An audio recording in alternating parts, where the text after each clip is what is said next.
Hello everyone, in today's video I'll show you on how you can adjust the flow rate in Elegoo Slicer. So basically I have my model right here ready to go, and the way that you could do this is by setting the filaments one by one. So for example, if I want to adjust the flow rate for the red filament, I'm going to navigate through the filament category, click on this edit preset button, scroll down, and there will be this flow ratio and pressure advance, which is going to be this one.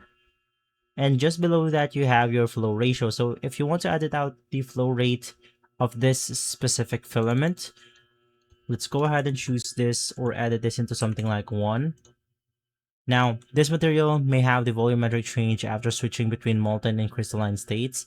This setting changes all extrusion flow of this filament and the G-code proportionally. So we could do this for different filaments if you want to, or if you have set it in a certain way, it will also apply to all of the filaments on your project.